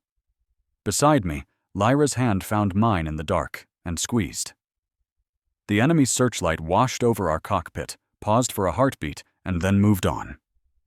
We waited a full hour in the terrifying silence before I dared to power up the engines again. The hunters were still out there, searching, but for now, we were safe. With agonizing slowness, they slipped through the wreckage, using the floating junk as a shield before they could risk the jump to hyperspace. That was insane, Lyra gasped the moment they were safe. Completely, beautifully insane. Marcus just grunted, his dock worker instincts for improvisation having just saved their lives. He glanced at the nav computer. We lost a lot of time. It's going to take us an extra day to get to Bellatrix Station now. A day is a small price to pay for being alive, she said, realizing she was still clutching his hand. Marcus, I have to tell you something. If this is about the hand-holding thing. No, well, yes, but it's more than that. She gently turned his hand over, her finger tracing the calloused lines of his palm. I've been getting marriage proposals, dozens of them, from every powerful family in the Empire. My father is pushing me to make a choice. A cold dread settled deep in Marcus's stomach. I get it. Do you? She asked, looking up at him, her eyes searching his. Because 3 weeks ago, I thought I did. It all seemed so simple. A political marriage, a strategic alliance, pop out a few heirs to secure the bloodline. But now all I can think about is a human who dragged me through filthy sewer tunnels and then pulled off a flying maneuver that should have been impossible. She let go of his hand. This evidence we're chasing isn't just about exposing the Karashi. It's about buying me time, buying me freedom, the chance to choose something different. What kind of something different? She offered a sad, beautiful smile, I have no idea, and that's what scares me the most. They flew the rest of the way in a new, heavier silence, the space between them now charged with unspoken possibilities. Marcus found himself stealing glances at her when she was focused on the navigation charts, trying to memorize the little frown of concentration on her face. A few times she caught him looking, but she never said a word, her own expression a perfect mystery. Bellatrix Station loomed ahead, a sprawling metallic tumor growing in the blackness of space, a chaotic mess of living quarters, docking rings, and black market outposts. No single government laid claim to it, which meant every government used it for the kind of shady deals they'd never admit to. They docked quietly, their fake IDs passing the quick, disinterested scan. The station's air was a thick cocktail of smoke and strange chemicals, and the artificial gravity felt uneven under his feet. Marcus stuck close to Leroy as they pushed through the throng, every nerve ending screaming with vigilance. The Nexus archive was located in a section that used to be a mineral processing facility. Its new owners had transformed it into a fortress of information, with quantum servers buried behind security layers that would make Imperial intelligence green with envy. "Names?" asked the Altarion guard at the door. His cybernetic eyes glowed as they scanned them across multiple spectrums. "Smith and Jones," Leroy said, her accent a flawless imitation of someone from the inner colonies. "We have an appointment." The scan seemed to stretch for an eternity before he finally waved them through. The inside of the archive was a labyrinth of towering server racks and isolated chambers, the air so cold they could see their breath. "Chamber 7, a robotic voice instructed them. "Biometric confirmation is required for access." The room was a small, sterile box containing nothing but a quantum interface and 2 hand scanners. Leroy went first, pressing her palm against the scanner. It lit up with a golden hue. "Royal blood confirmed." Marcus placed his hand on the second one, which glowed silver. "Human markers recognized. Dual confirmation accepted," the interface chirped. "Accessing stored data." The files that appeared on the screen made Leroy gasp. It was all there: financial records, secret communication logs, video files, terabytes of proof showing how the Karashi had wormed their way into every corner of Imperial society. But there was something else, something worse. Records of horrific experiments, genetic manipulation, and attempts to forge artificial royal bloodlines. "They weren't trying to tear down the monarchy," Leroy whispered, horrified. "They were trying to steal it." "Download it all. Now," Marcus urged. But it was too late. Alarms began to blare. Their access had tripped a silent wire, sending an alert somewhere. 30 seconds, Leroy said, jamming a secure data crystal into the port. At the 20-second mark, the door blew off its hinges. Karashi operatives poured into the room, their energy weapons raised. "Kill the human!" one of them barked. "We need the princess alive!" Marcus reacted purely on instinct, yanking Leroy behind him just as plasma fire seared the spot where she'd been standing. 3 weeks of training with her security chief wasn't much, but it was something. It didn't make him a soldier, but it made him dangerously unpredictable. He ripped a bioscanner from its mount and swung the heavy metal base like a club, catching the first operative square in the head and dropping him instantly. But Leroy was no damsel in distress. She moved with the fluid grace of a trained fighter, snatching the weapon from the fallen operative's hand. Her shots were calm and precise, each one hitting its target. "Got it!" she yelled, shoving the data crystal into her pocket as more hostiles stormed in. "The back exit is through them." Marcus grabbed a second weapon. "On 3, he said. 3! They exploded from the chamber, laying down a storm of covering fire as the whole archive descended into pandemonium. Other clients were either scrambling for cover or drawing their own weapons as the security systems kicked in, flooding the corridors with suppressant foam. They sprinted through the maze, Leroy taking the lead now, her memory of the layout flawless. The sounds of pursuit were getting closer behind them when a figure blocked the exit ahead. It was him, the tall, scarred bounty hunter from before, holding a military-grade weapon that was highly illegal. 50,000 credits, the hunter said, as if they were discussing the weather. It's not personal. Actually, Lirai shot back without breaking stride, it's extremely personal. She went low as Marcus went high. The hunter, expecting them to stop and talk, was a split second too slow. Lirai's shot blew out his knee, while Marcus's blast hit his weapon arm. They were already past him before his body hit the floor. The docking ring was absolute chaos, with station security finally swarming the area. Their ship was just 3 berths away, but it felt like a mile. More Karashi fighters appeared from connecting tunnels, methodically closing the net around them. "Any ideas?" Lirai panted. "Just one," Marcus said, spotting a pressurized fuel transfer coupling. "When I tell you to run, don't stop." He fired at the coupling.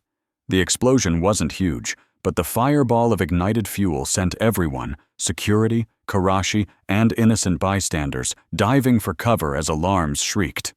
"Run!" They sprinted through the smoke and confusion, plasma bolts zipping past them as they scrambled up the boarding ramp. Marcus dove into the pilot's seat, punching the launch sequence as Lirai slammed the hatch shut. There was no time to ask for clearance or follow protocol. He fired the main thrusters while they were still latched to the docking clamps, ripping the ship free with a gut-wrenching scream of tortured metal. The station's defense turrets began to track them, but Marcus was already rolling the ship, ducking under the massive superstructure. Lirai calmly managed the shields, her hands rock steady. They blasted out of the station's immediate zone just as the first warning shot grazed their hull. "Jump coordinates are locked in," she reported. "Jumping." The lurch into hyperspace had never felt so good. Marcus slumped back in his chair, the adrenaline leaving him weak and shaky. Next to him, Lirai started to laugh, a wild, free sound. "That was insane." "I was thinking perfect," he replied. She held up the data crystal. "We did it. We actually did it. We're not out of the woods yet. They'll come after us." She silenced him by leaning across the console and pressing her lips to his. The kiss was short, electric, and tasted of adrenaline and hope. When she pulled away, her eyes were wide, as if she'd surprised herself. "I'm sorry, I shouldn't have." This time it was Marcus who silenced her, pulling her back for a kiss that was slower and deeper, a whole conversation unfolding without a single word. When they finally broke apart, they were both breathless. "So," he managed to say, "this complicates things." "Everything about us is complicated." She reached out and touched his cheek, a look of wonder on her face. "But I'm starting to think complicated might just be worth it."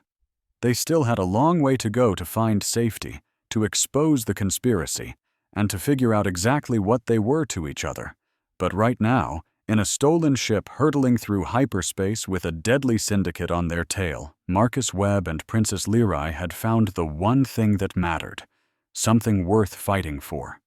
Their journey back to the Empire's core was a tense, 3-day exercise in careful navigation, hopping between systems to shake off anyone who might be following. They ditched their ship at a remote trading post and boarded a passenger liner, hoping to disappear into the crowd. Marcus found he was surprisingly good at playing the role of Lirai's bodyguard. It was the perfect excuse to stay close, to constantly scan for threats, and to pretend that their kiss hadn't changed the very air between them. They hadn't spoken about it. Anytime one of them looked ready to start the conversation, something would get in the way. A passenger looking at them too long, a sudden course change, or the urgent need to encrypt the data they'd stolen. But the tension between them was like a humming power line, making every accidental brush of their hands feel charged with meaning. "We're getting close to the inner systems," Lirai said quietly from her seat by the viewport. She was still using her holographic disguise, but Marcus could now read the real expressions underneath, and right now she was terrified. "The second we cross into Imperial space, I can't hide who I am anymore." "Good," Marcus said, and the firmness in his voice surprised her. "I'm done running. It's time we took the fight to them." You're starting to sound like my security chief. Hey, don't insult me. She smiled, but the smile quickly vanished. Marcus, once we get back, everything is going to be different. The royal court, the rules, what everyone expects of me. I know. Are you sure? She asked, turning to face him. Because I'm about to march into that council chamber and accuse some of the most powerful people in the galaxy of treason, all based on evidence from a human dock worker who officially has been dead for weeks. Her eyes were filled with worry. They're going to tear us to pieces to discredit this. Then we won't give them the chance. Marcus slid a second data slate across the table, one he'd clearly been working on in secret. I've been digging through the files, he said, his voice low. The Karashi were good, but they slipped up. They used old Imperial comm channels for some of their planning. He paused for effect. Channels that need a bioscan to access. Lyra's breath hitched. She knew exactly what that meant. Someone inside the palace, she whispered. Someone with deep access. Marcus nodded grimly, tapping the screen. Look at the timestamps. These messages were sent during closed-door council meetings. He met her gaze. Whoever this mole is, they're in your father's inner circle. She collapsed into her chair, the weight of the betrayal crushing her. It's someone I've known my whole life. Maybe, Marcus countered. Or maybe it's someone who was put there more recently. These logs go back 5 years, he added softly, right after the first attempt on your life. She was silent for a long, heavy moment, the pieces clicking into place in her mind. Then, a fire lit in her eyes, the same determination he'd admired from the very beginning. She sat up straight. We're going to need help. People we can trust. Absolutely, he agreed. Do you trust anyone? Absolutely, she repeated, her eyes locked on his. I trust you. The simple words, spoken with such certainty, hit him harder than any flowery declaration of love ever could. Marcus felt an invisible force pull him closer, the same gravity that had compelled him to save her all those years ago. Lear, she said, her voice steady, as if she hadn't just turned his universe upside down. Lord Kale is on that list of council members present for every leak. She continued, my father's oldest friend. He argued against my arranged marriages, said I should have a choice. And General Thara? She's always hated the Karashi's influence at court. What about your own family? He asked gently. She let out a short, bitter laugh. My sisters? Half of them would trade me away for a better political standing. The other half would do it just for the fun of it. And your father? My father, she said, her voice turning cold, sees only the empire.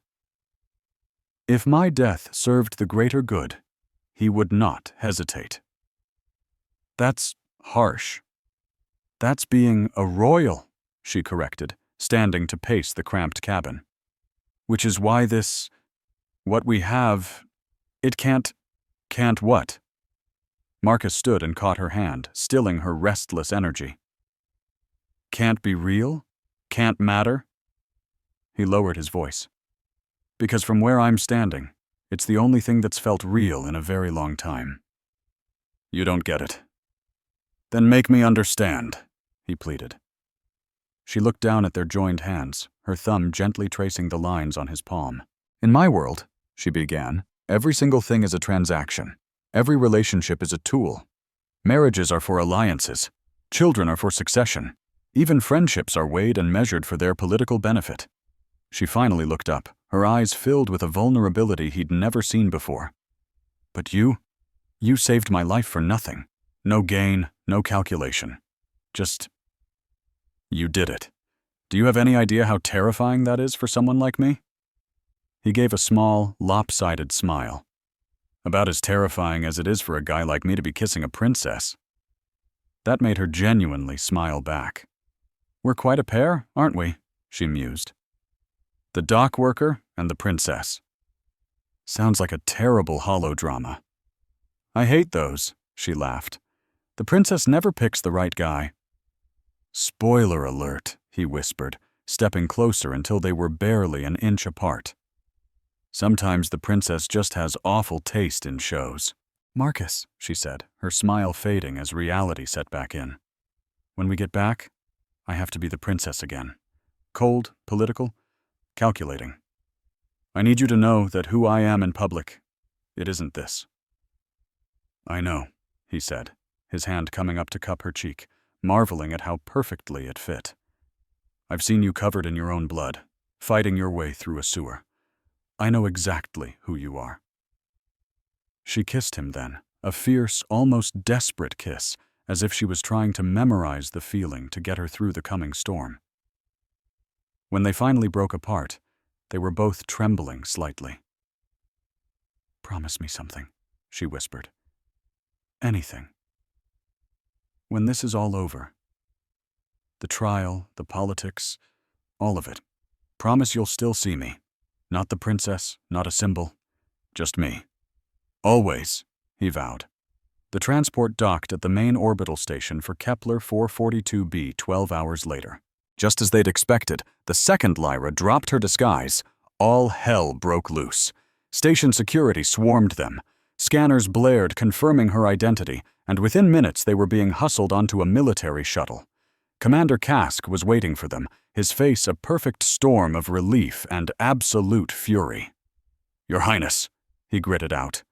"We've been searching for you for 6 days. I left a note." "Going to handle something important is not a note. It's an insult." His 4 powerful arms crossed over his chest in perfect, synchronized anger. "And you, Webb," he glared at Marcus. "I ought to have you shot." "You probably should," Marcus agreed easily, "but you're going to want to see what we brought back first." The ride to the palace was thick with tension.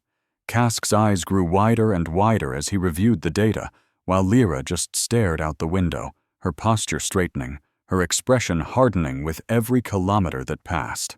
By the time they touched down, she was fully encased in her royal armor of cold composure, as distant and untouchable as a star. "The council convenes in 2 hours, Kask reported. "News of your return is already spreading. The Emperor is not pleased." "He'll be a lot less pleased when he sees this," Lyra said, taking the encrypted data chip from him. "Get Lord Kale and General Thara to my private chambers. No one else is to know." "Your Highness, that is highly irreg.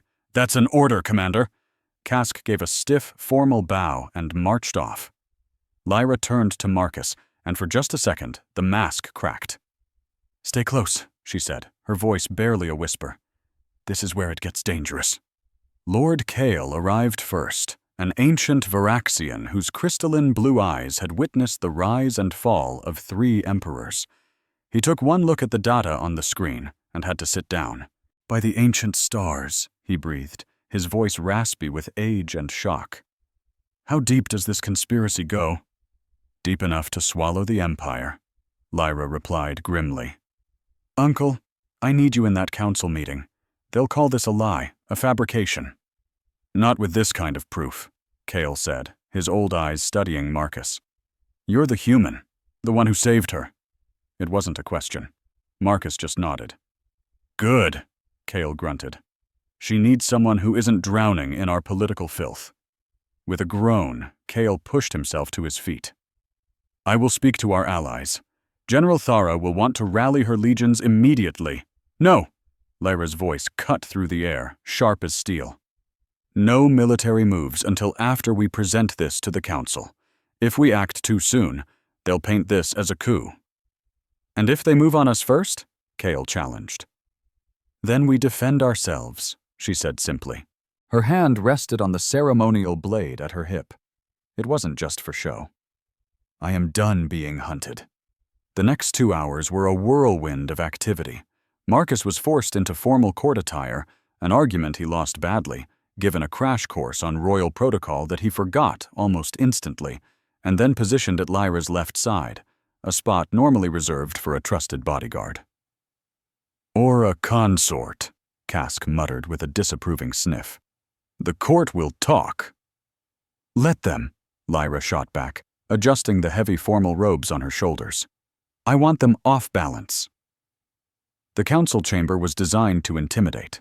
It was a massive circular room with tiers of seats rising up to a domed ceiling that showed a live star map of the entire empire. The emperor sat at the very top, a silent, imposing figure whose mere presence seemed to make the air heavier. Lyra's 6 sisters were arranged around him, their faces a mixture of smug curiosity and open hostility. "Daughter," the emperor's voice was soft, but it carried to every corner of the vast room. "You return from an unsanctioned trip with wild stories of a conspiracy. You will explain yourself, now." Lyra stepped into the center of the floor, every bit the powerful princess she was born to be. "Father, honored members of the council, I bring you proof of high treason that reaches into the very heart of this government." The room exploded. There were shouts of outrage, angry demands for proof, and several council members jumped to their feet. The emperor simply raised one hand, and instant silence fell. "Present your evidence." What happened next was a masterclass in political combat. Lyra laid out her case, piece by damning piece. The secret financial records, the intercepted communications, the illegal genetic experiments. Lord Kale backed her up with procedural challenges, while General Thara confirmed that certain military patrols had been mysteriously rerouted, details that suddenly made terrifying sense. But their enemies pushed back hard. Duke Torvin, a bitter old rival, took the lead. And we're supposed to believe this? This convenient story. Discovered by a princess who openly travels with a human? He waved a dismissive hand at Marcus. "She even brings her little pet into these sacred halls." "Be careful, Duke." Lyra's voice was so cold it could have frozen suns. "That pet saved my life when your friends tried to have it ended." "Baseless slander," he roared. "Is it?" she countered, activating the room's main holo display. "Then perhaps you can explain this message, sent from your private channel, during the secret session where my security route was planned. The same route the assassins knew, down to the meter." Torvin's face went white, but he tried to recover. "It's a fake. Anyone could have. Your biological signature is encoded in every single byte of that transmission." Lyra cut him off. General Thara stood, her powerful warrior's presence silencing the room. "My intelligence team has already verified the data independently. Someone in this chamber has been coordinating with the Karashi, multiple someones." The chamber descended into pure chaos. Accusations flew like weapons. Alliances that had stood for decades shattered in a matter of seconds. And through it all, the Emperor just sat there, his face a perfect, unreadable mask. That's when Marcus saw it, a flicker of movement in the high galleries. Black-clad figures, the glint of weapons emerging from the shadows. "Lyra!" he yelled, tackling her and pulling her behind the heavy display console just as a storm of laser fire rained down on where they had been standing. It was the Karashi's final move. If they couldn't control the Empire from the inside, they would simply cut its head off. The council chamber instantly became a war zone. General Thara's elite guards, who had been hidden among the spectators, immediately engaged the assassins. Counselors either ran for their lives or drew their own weapons. In the chaos, Marcus saw Duke Torvin try to make a break for the exit, only to be cut down from behind by one of his own co-conspirators, a loose end being tied up. "My father!" Lyra cried, trying to get up, but Marcus held her down. 3 assassins were closing in on the throne. "Kask is with him," Marcus said, and sure enough, the commander was a whirlwind of deadly motion, his 4 arms wielding blasters with terrifying skill. "We need to get you out of here." "No," she said, drawing her own glowing blade, its hum filling the air. "This ends now." They were fighting their way to the throne. Marcus snatched weapons from fallen assassins, covering Princess Lyra as she pushed forward. His old instincts as a dock worker were kicking in, surprisingly useful. All those years of dodging industrial accidents taught him how to see patterns and predict where something, or someone, was going to move next. He was no soldier, but he was an expert at staying alive. Lyra, though, she was something else entirely. She moved like a storm, every single strike a masterpiece of deadly efficiency, her blade finding the tiniest gaps in armor. This was the princess who had already survived 3 attempts on her life, trained by the best fighters in the Empire. She cut through her enemies like they were nothing. When they finally broke through to the throne, they found the Emperor himself, fending off attackers with ancient ceremonial weapons. His other daughters were forming a protective ring around him. All except one. Morwen, Lyra's oldest sister, was standing off to the side, a storm of conflict on her face. "Sister," Lyra breathed, and the horrible truth dawned on her. "You knew. Not everything, but you knew." Morwen's voice trembled. "They promised me the throne. They said father was weak, that the Empire needed a stronger hand." "The Empire needs the truth," Lyra shot back, taking a step forward. "Stand down, Morwen. It's over." For one heart-stopping second, the fate of the Empire hung in the balance.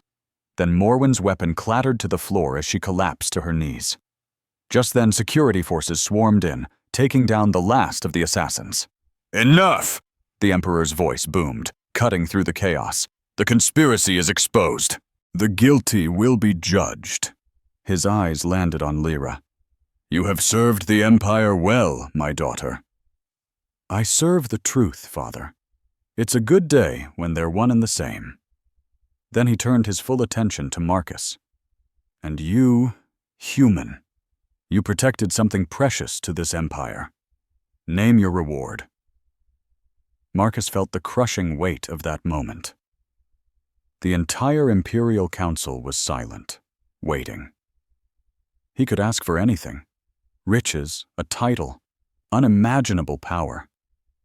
Instead, he just looked at Lyra. "I already have it, Your Majesty."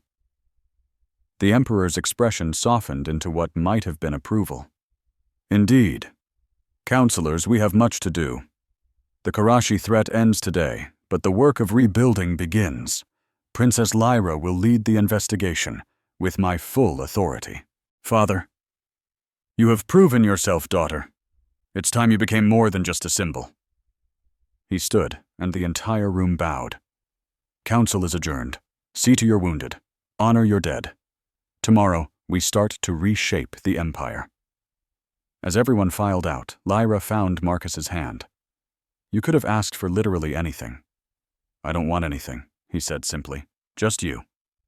"That," she said with a small smile, "might be the most expensive request of them all." But it was a real smile, the first he'd seen since this whole nightmare began. "My work here will take months, maybe years, finding every last conspirator, fixing everything they broke." "I'm not going anywhere," he promised. "What about your 6-month contract?" He pretended to think about it. "Well, I did technically die, so finding a new job might be tricky. Guess I'll have to stick around." She laughed, a sound that echoed beautifully in the vast, empty chamber. "Marcus Webb, you are impossible." "It's Marcus Chen now," he corrected gently. "Webb is dead, remember? But Chen, he's got a lot of possibilities." "Yes," she agreed, pulling him closer, not caring about the security cameras or the royal protocol or anything else. "Yes, he does." And they kissed, right there in the council chamber where the fates of worlds were decided, a human and a Varaxian, writing their own future, defying every single tradition that surrounded them. The holographic star maps spun on, completely unaware of the quiet little rebellions of the heart. But Marcus was learning that sometimes those little rebellions change everything. Sometimes they can even save a universe. The information they recovered would completely rewrite imperial politics for generations. The Karashi Syndicate, the shadowy group behind the coup, would be shattered. Princess Lyra would become the architect of a new era, building bridges between species that had been enemies for thousands of years. But all of that was for tomorrow. Tonight, in the quiet aftermath of their victory, two people from different worlds who found each other in chaos and bloodshed finally had a chance to see what came next. And what came next, Marcus thought, as Lyra led him from the chamber, her hand warm in his, was worth every single risk they had ever taken. 6 months had passed since the battle in the council chamber, and Marcus was almost used to his bizarre new life. Almost. He'd still wake up sometimes expecting to hear the shriek of dockyard alarms, and he'd still catch himself mentally calculating cargo load distributions when he watched ships land. But now, he woke up in quarters next to Lyra's, and the ships he watched were carrying diplomats, not shipping containers. The morning it all changed again started just like any other.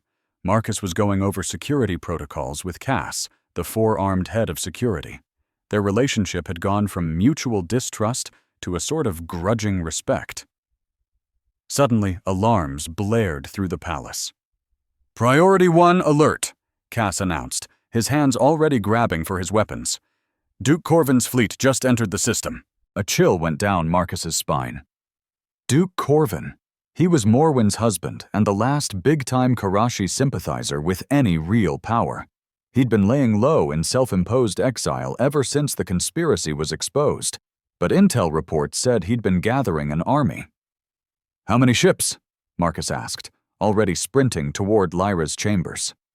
40. Full battle configuration, Cass said, easily keeping pace. "He's not here to talk." They found Lyra in the war room, surrounded by her generals. She had really grown into her authority over the last few months, but Marcus could see the tension coiled in her shoulders. "Status," she commanded the moment they entered.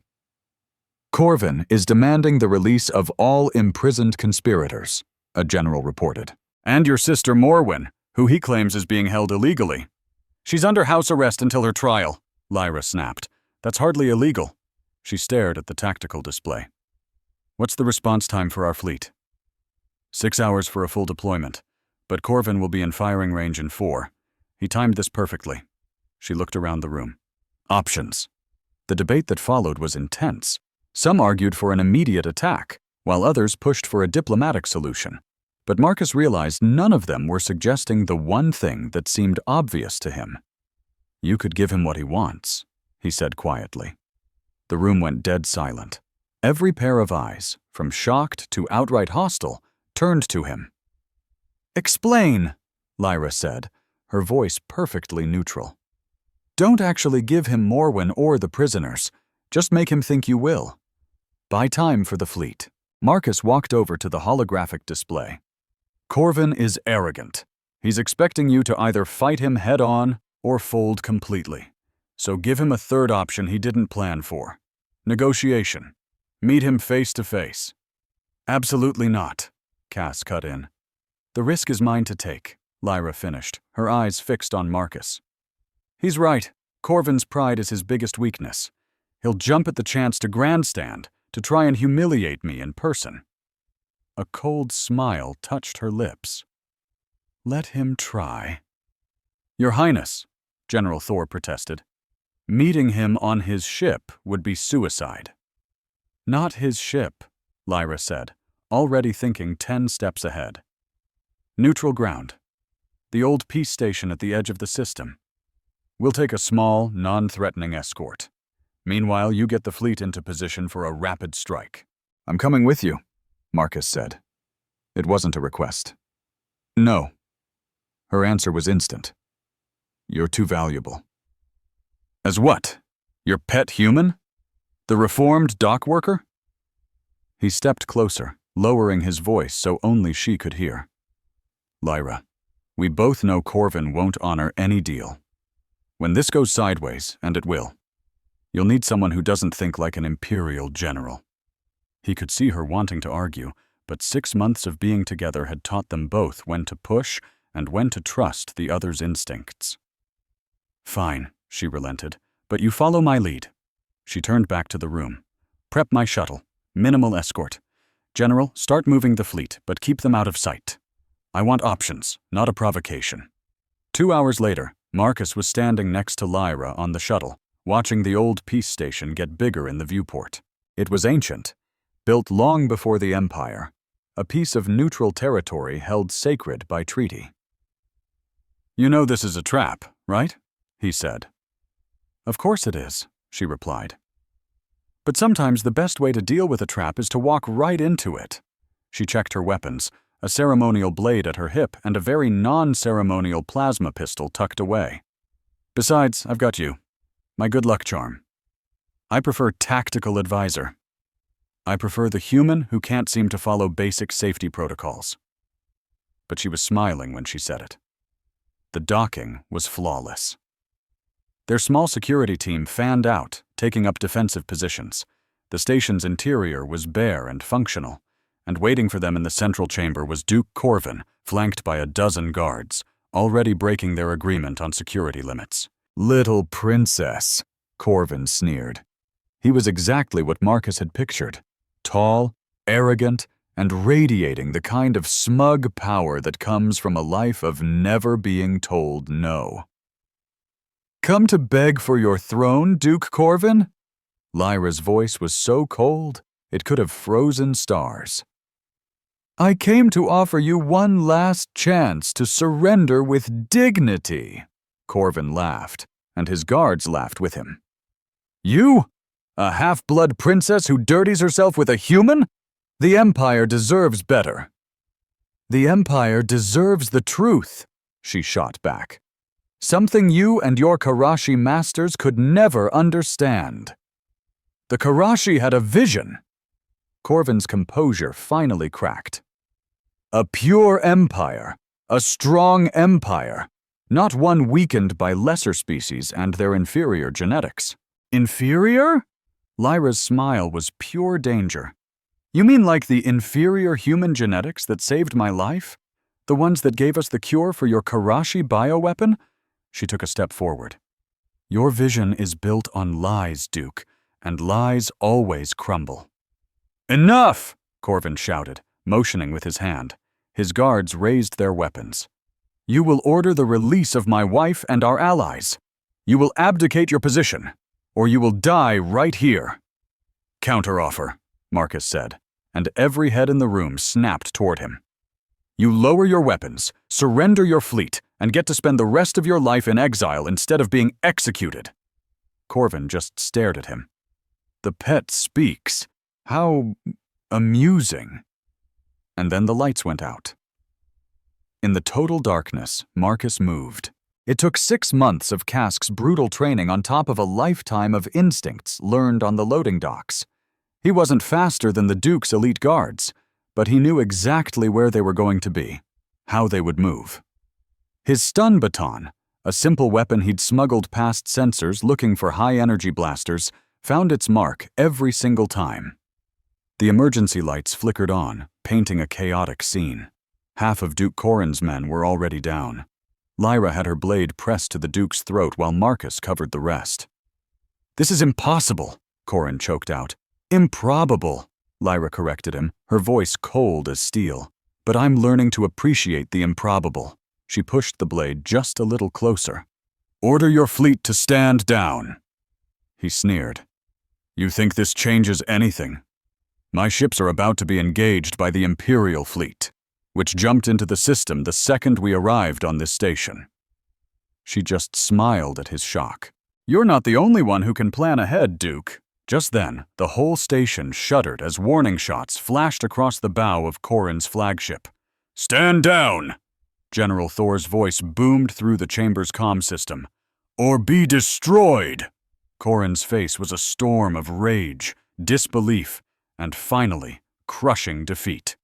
You planned all of this. I planned for several possibilities, Lyra said. Marcus handled the rest. She nodded to the remaining guards. Drop your weapons. Now. They obeyed, and within minutes, Imperial security teams swarmed the station. Corrin was taken into custody, his fleet surrendering to avoid being blown to bits. It should have been over, but Marcus had learned to recognize the look in a man's eyes when defeat curdled into desperation. Corrin's hand wasn't reaching for a weapon. It was going for something hanging around his neck. It was a pendant, and it suddenly pulsed with a sick, ominous light. "Suicide device!" Kask yelled. But Marcus was already moving.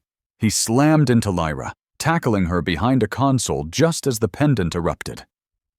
It wasn't an explosion. It was something so much worse. A tiny, localized black hole that instantly began to devour everything around it. Corrin simply vanished into the void, along with a huge chunk of the chamber floor. The station groaned, its structural integrity failing. Gravity flickered on and off as the singularity grew unstable. "Everyone out!" Lyra commanded. But the exit was already gone, the corridors twisting and bending as space itself came apart. "This way!" Marcus yelled, grabbing her hand, relying on instincts he'd learned from near misses in industrial accidents. They sprinted through collapsing hallways, the station literally eating itself behind them, their escorts scattered, some lucky enough to reach their ships, others lost to the growing distortion. They finally made it to their shuttle only to find it half-crushed, its docking clamps melted into slag. There was no escape there. "Emergency pods!" Lyra pointed, but Marcus could see they'd never make it in time. The distortion was expanding too fast. "Trust me," he said, pulling her toward a reinforced observation bubble made of transparent aluminum. "Kask! Anyone! We need a pickup at Observation 7, now!" Only static answered. The singularity was scrambling all communications. "Lyra, hold on to me." He wrapped his arms around her as the station's final death throes began. Through the clear walls, he watched other ships frantically trying to escape the singularity's ever-growing hunger. And then, impossibly, one ship turned back. It wasn't an Imperial vessel. It was too small, too fast. It was a heavily modified courier ship, diving straight through the chaos, right toward them. "That's insane," Lyra breathed. "That's Kask," Marcus said. The commander's voice crackled through the dying comms. "Brace for aggressive docking." The ship slammed into the observation bubble like a battering ram, its docking collar sealing over the transparent aluminum. Plasma cutters roared to life, slicing through the viewport in seconds. The atmosphere screamed out into the void, but Marcus and Lyra were already diving through the opening and onto the ship. "Go! Go! Go!" Marcus yelled, and Kask didn't need to be told twice. The courier ship shot away from the dying station, its engines screaming far beyond any safety limits. Behind them, the singularity reached critical mass and collapsed, taking the entire station and a few unlucky ships with it. The shockwave hit them hard, sending the small courier tumbling through space, but Kask expertly wrestled it back under control. They finally cleared the distortion zone and saw the Imperial fleet cleaning up the last of Corrin's surrendered forces. The immediate danger was over, but Marcus could feel Lyra trembling in his arms. "Hey," he said softly. "We're okay." "He chose death over being captured," she whispered. "He chose to take all of us with him." She looked up at him, her eyes wide. "How do you fight that kind of hate?" "One life at a time," he said, gently touching her face. "One choice at a time. You saved the Empire today. Again." "No," he corrected her. "We saved it.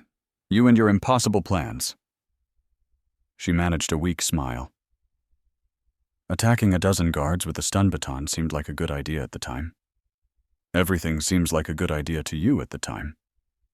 But she kissed him, right there in the courier's cramped cabin, while Kask politely kept his eyes on the controls. The trip back to the palace was quiet. The last military threat of the conspiracy was gone with Corrin, but the cost, the destroyed station, the lives lost, cast a long shadow over their victory. That night, Lyra stood on her balcony, just staring up at the stars. Marcus came out and wrapped a blanket around her shoulders. "The council wants to formally recognize your service," she said, without even looking at him. "Full citizenship, a noble title, any position in the government you want. What do you want?" She finally turned to face him. "I want to stop calculating," she said. "I want to stop measuring every relationship by its political worth. I want—" Her voice trailed off. "What?" he prompted. "You'll think it's foolish. Try me." She took a deep breath. "I want to wake up next to you without having to wonder what the court will say. I want to make choices because they're right, not because they're strategic. I want to be just Lyra, not always the princess." "So do it," he said simply. "It's not that easy. I have duties, obligations to the Empire." "You do," he agreed. "But what about your obligations to yourself?" Marcus pulled her close. "Lyra, you've spent the last 6 months rebuilding a government, tearing out corruption, and making a better future for everyone. Maybe it's time you thought about your own future, with a humble dock worker, or whoever makes you happy.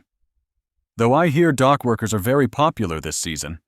She actually laughed, a real bright sound that echoed in the night air. "The court will have a fit. My sisters will scheme. The noble houses will protest." "Let them," he said. "You've faced down assassins and conspiracies. I think you can handle a few gossiping nobles." She was quiet for a long moment. "The reforms I put in place, they'll continue without me," she said, thinking aloud. "General Thor can handle the military restructuring. Lord Kale knows the political landscape better than anyone." "What are you saying?" "I'm saying," she turned in his arms, her violet eyes shining with a new possibility. "What if we didn't stay? What if we took one of those modified courier ships and just explored? No conspiracies, no assassins, no court functions, just us and the stars." Marcus just stared at her, stunned. "Are you serious?" "Dead serious. I've given the Empire everything. My blood, my freedom, my choices. Maybe it's time I chose something for myself. Your father will rage and threaten, and eventually he'll accept it. He has 6 other daughters, and all of them would kill for the chance to succeed him." She smiled wickedly. "Literally, in some cases." "And you'd give all that up? The power? The position?" "I'd trade it all," she said, "for a chance to just be myself, to be with you, without all the politics and rules." She hesitated. Unless you don't want to."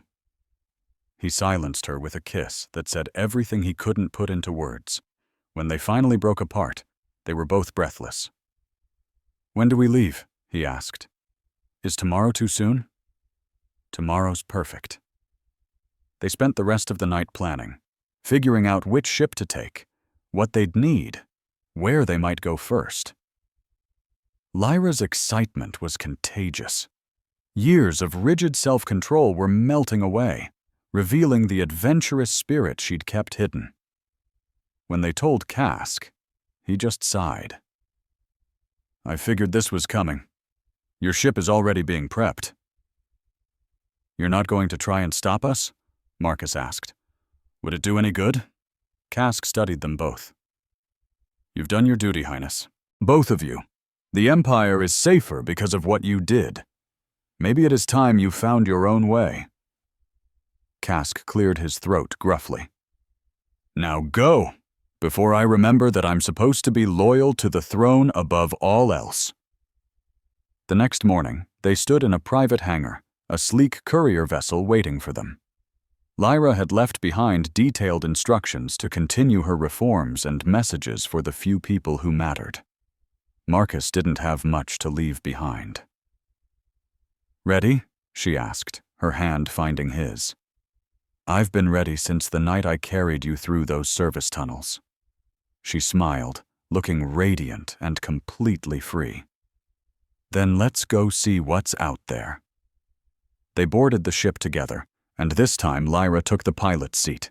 As the ship lifted off, Marcus caught one last glimpse of the palace shrinking below, the symbol of power and duty that had defined both of their lives. "No regrets?" he asked. "None," she said, and engaged the hyperdrive. The stars outside stretched into brilliant lines of light. "I spent so long being what everyone needed me to be. Now I get to find out who I actually am." "And who's that?" he asked softly. "I have no idea," she grinned, looking young and alive and impossibly beautiful. "But I have the best partner in the universe to help me figure it out." The ship jumped to hyperspace, carrying a former princess and a former dock worker toward adventures they couldn't even imagine. Behind them, the empire they had saved continued its slow path toward a better future. And ahead of them lay endless possibilities, unexplored worlds, and the chance to finally write their own story. "So," Marcus said as the stars streamed past the viewport, "where to first?" "Wherever the universe takes us." Lyra reached over and took his hand. "After all, the best adventures are always the ones you don't plan." Marcus squeezed her fingers, thinking of a dying alien in a cargo bay, of impossible escapes and an improbable love. She was right, of course. She usually was. The best parts of life always came when you least expected them. And this adventure, he thought, as their ship sailed on toward tomorrow, was just getting started.